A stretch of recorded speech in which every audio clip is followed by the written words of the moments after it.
Okay, so yesterday we worked on understanding quadratics. We graphed quadratics, and then we found domain and range. And we finished with 2a. So today we're working on 2b.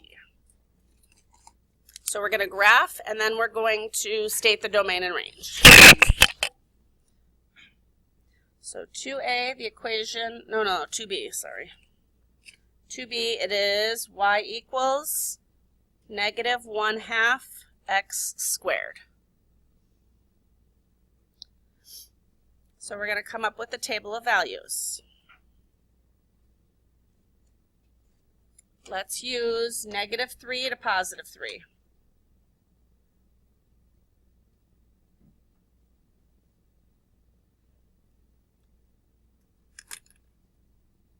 So it's a negative, so it should be facing downward. It's a fraction that's smaller than 1, so it should be a wide graph. Okay, go ahead and put this into Desmos or into your graphing calculator. And then write down those numbers. Don't just sit and wait for me to do it. This is what I'm talking about. Some of you are very passive in this class. You just sit. You actually have to do the work. Go get your calculator and figure this out.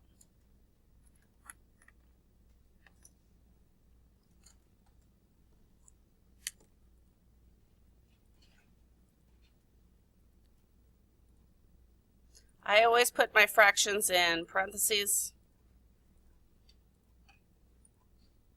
So negative 1/2, I'm going to put that in parentheses, times x squared.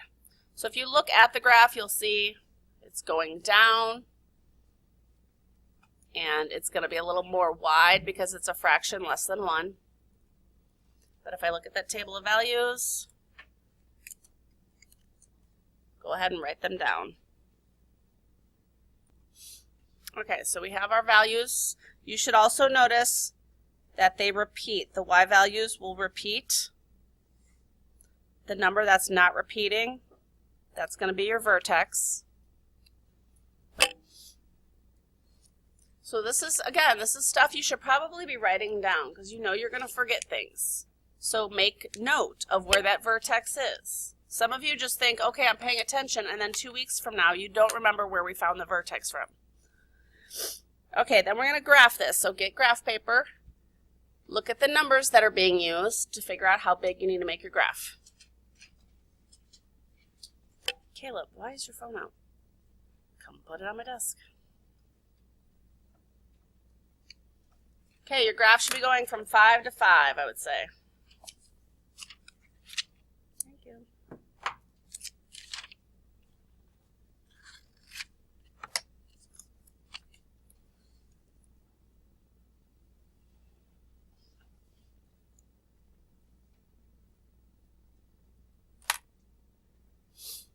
You should be graphing on graph paper, not notebook paper.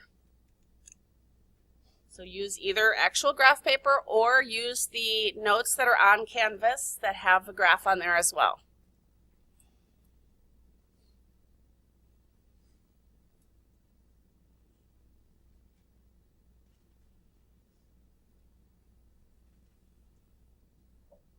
And then connect it with a nice smooth curve.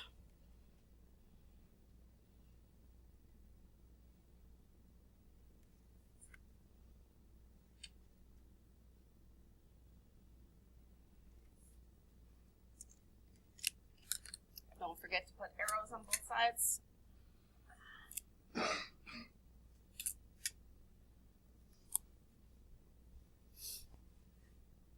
And then domain and range. So domain is your x values. Domain for quadratics is always going to be all real numbers. Or from -infinity to +infinity.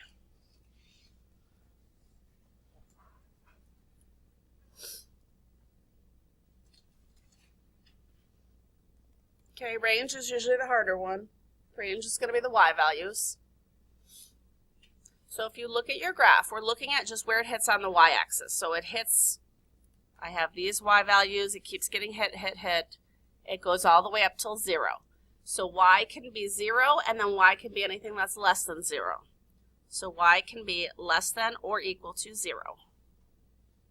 Or it goes from negative infinity all the way up until you get to 0.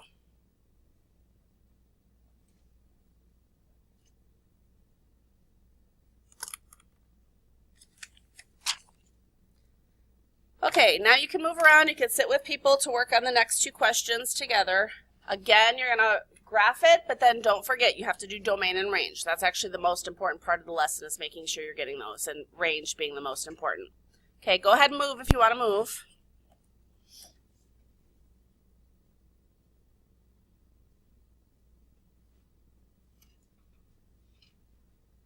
Okay, question 3. Y equals negative 3x squared.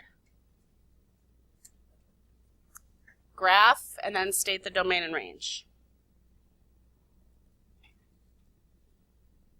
And then when you're done with that one, do number 4. Okay, for negative 3x squared. So it's a negative, so it's a graph that goes down.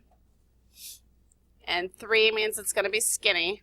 My graph is not pretty at all. Domain is all real numbers. And the range is y is less than or equal to 0. Or it's from negative infinity to 0. Questions on number 3.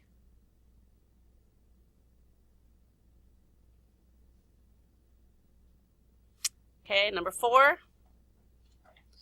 Number 4 was a negative, so it's facing down, and then it's a fraction smaller than 1, so it's going to be more wide. Domain is all real numbers, and range is also y is less than or equal to 0. Or it's from negative infinity to 0. Questions on 3 and 4. Okay, now we're going to move on to the next example. And this, I need you guys making sure you're taking really good notes, because it's over something that you guys have kind of learned before when we did exponential functions, but a lot of you struggled with. And then the issue became when I said go check your notes on how to do it, a lot of your notes, you couldn't even follow your own notes. So please take really good notes right now. This is example 3, how to write the equation from the graph.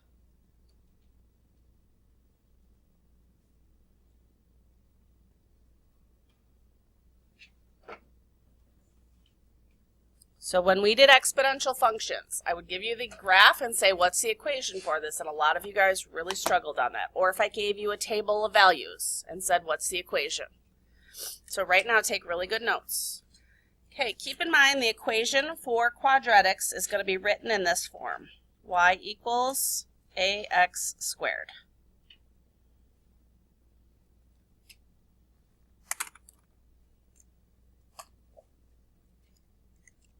We just need to find the a. So here's your steps to figure out what a stands for when we have a graph or we have a table of values. Step 1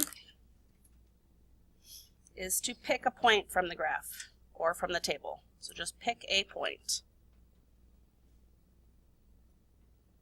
It can be from the graph or table.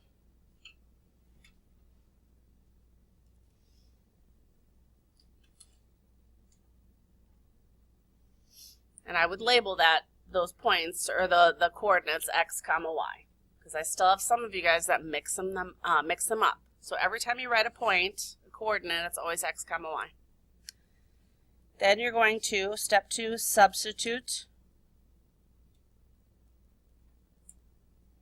x and y into y equals ax squared and solve for x. Or and solve for a.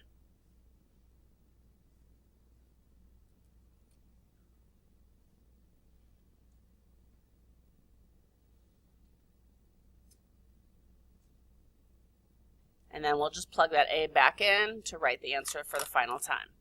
So here's example 3a. I'm not going to make you write that or draw the graph perfectly. So you can just do a rough sketch of what the graph looks like.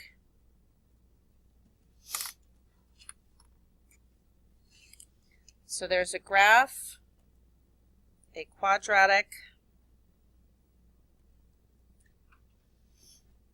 and it's hitting a point called 2, 2.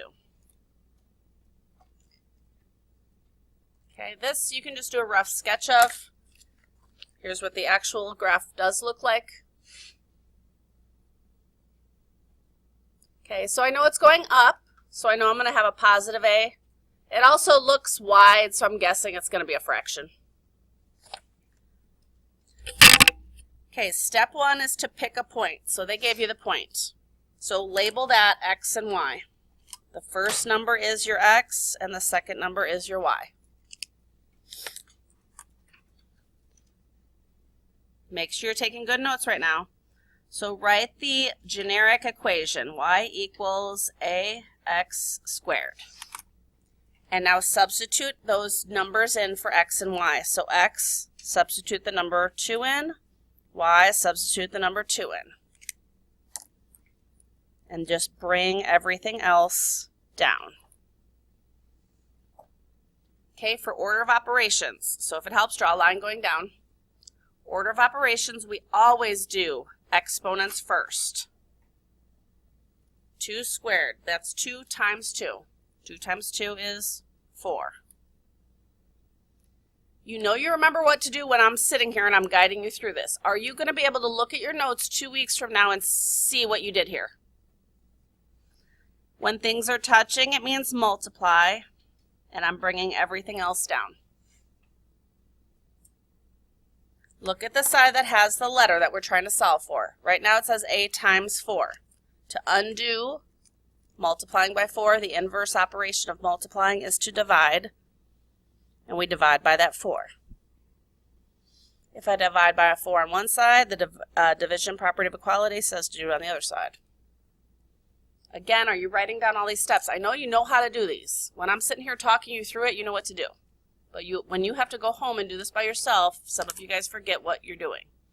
Okay, 2 divided by 4, that's a half, or 0.5. Over here, 4 divided by 4 is just 1, so I have 1a. So a is a half, or a is 0.5. I don't care either way. And then the last step is just to put it back into the equation because we have to write the equation. So the equation will be y equals, and then we just plug in our a. I'm going to use the fraction, and then x squared. Or you can do 0.5 x squared. So right now, look at your notes. I know you know how to do this. Will you remember how to do this 2 weeks from now, though? Okay, let's try another one then.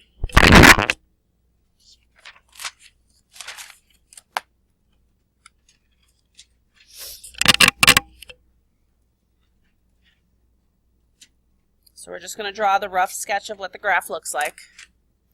This graph is going down, and it's kind of skinny looking. And then it tells me it's going through this point over here of -2, -8. -2, -8. Here's what the actual graph looks like, 3b. So it looks skinny. I'm going to guess it's going to be a number bigger than 1, and then it's going down, so it should be negative. Okay, so again, the first step I always do is I write that just generic y equals ax squared. That way I know where to plug in each thing. The x is -2, the y is -8. So where the x is, you're going to plug in -2, and where the y is, that'll be the -8.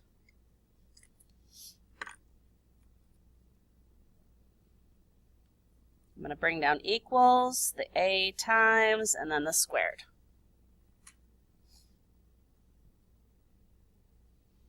Okay, we always do exponents first, so we're doing -2 squared.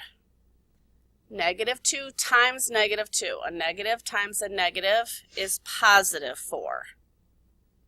Negative 2 squared is positive 4.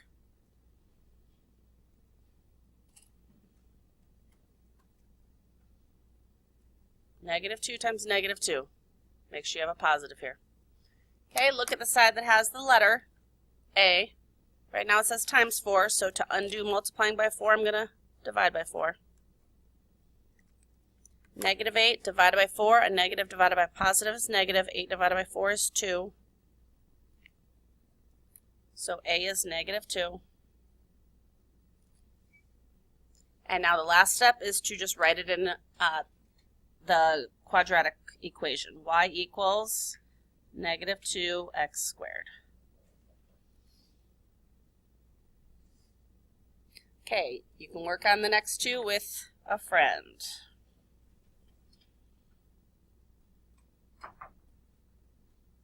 Thank you. Okay, this is question 5.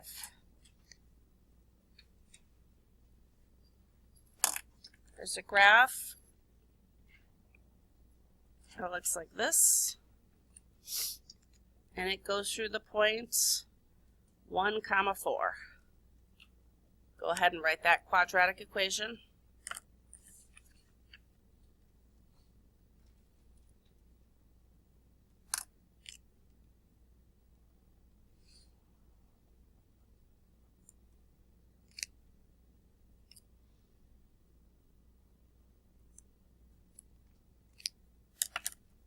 And then when you're done, number 6 is up here as well. Okay, for number 5, first thing you have to do is your exponents. So 1 squared. 1 times 1 is 1. A times 1, I mean, it's just A. If you want to go through the process of dividing by 1, that's fine. 4 divided by 1 is just 4. So A is 4. So your final answer for number 5 was y equals 4x squared. Questions on that one?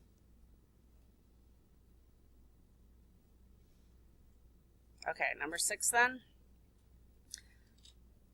Again, we're doing 1 squared first. 1 times 1 is 1. 1 times A is just A. I mean, you don't have to do your division because anything times 1 is itself. So negative 1 is A. So your equation can be y equals negative 1x squared. Or we don't ever really need to put the negative 1 there. We can just leave it as a negative. Y equals negative x squared. Either of those is good. Questions on those? Yeah.